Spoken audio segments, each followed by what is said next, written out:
Hey guys, it's Sarah here, AquaNinjaPanda, whatever, AquaNinja Sarah, it's all the same. So, yesterday I talked about relationships, and I mentioned that I had just gotten out of one, it didn't end well, and got my iPod back. If you hear it in the background, I don't know. But it's not just about getting your stuff back and revenge. It's about understanding.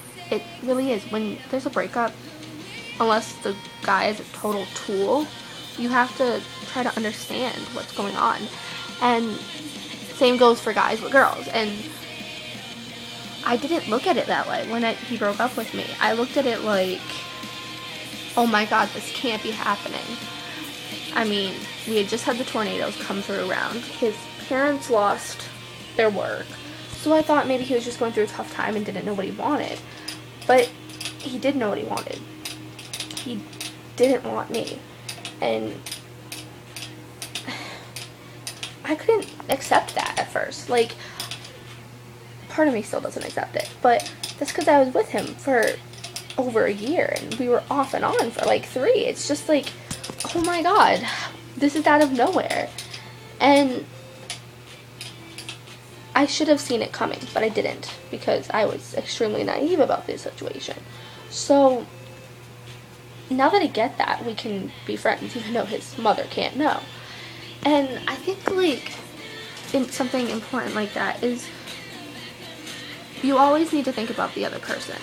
You can't just sit there and think about yourself, because thinking about yourself gets you nowhere in life. And, yeah, it's okay, it's nice to think about yourself once in a while.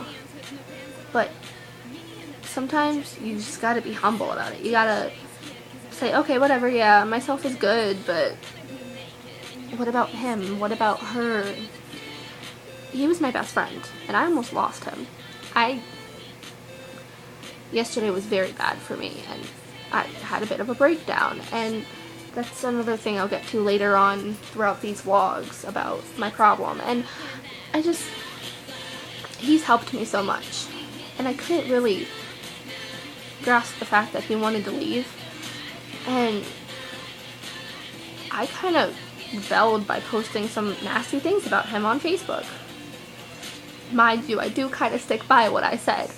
But I deleted one of the posts I said, because I just went totally out of the way. And only people that commented on it were people defending him. And they don't even know the whole story. And it was stupid. And then I posted something else again, because my mother told me to. Because she yelled at me for posting it, but then she yelled at me for not leaving it up. It's like, what the hell? And realizing it, like, after I posted it, felt good.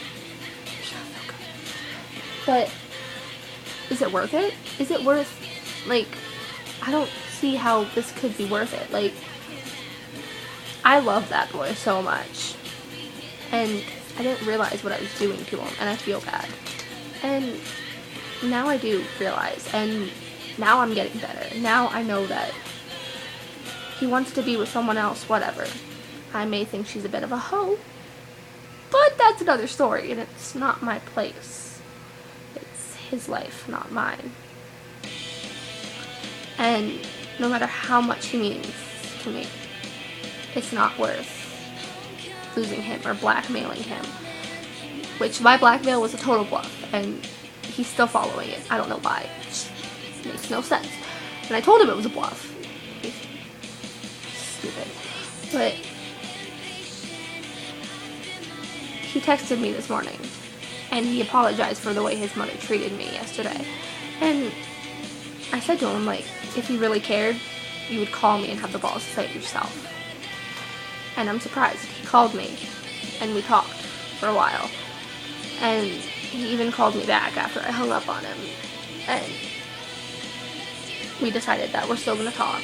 And we decided that he doesn't want to leave.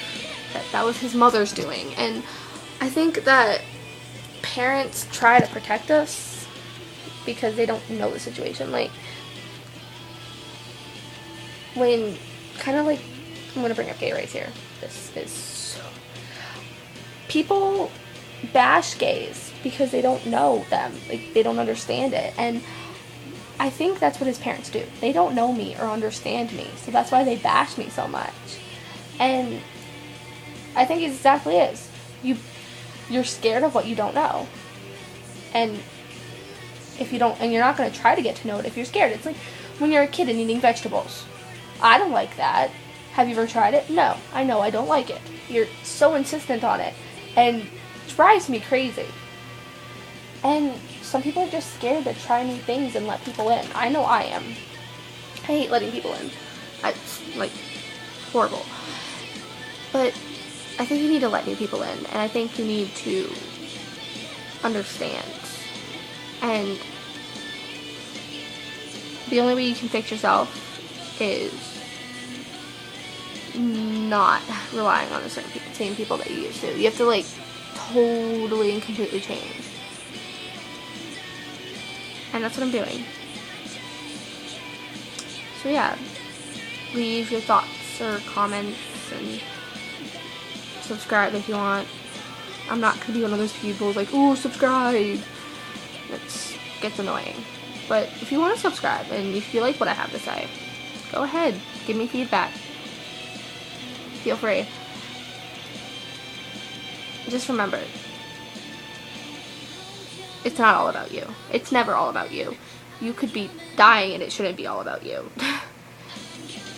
You gotta think about people around you. I'm learning that. So, yeah. I'm gonna go. And sorry that I was playing with my hair so much. It's kind of curly right now. Bye, guys.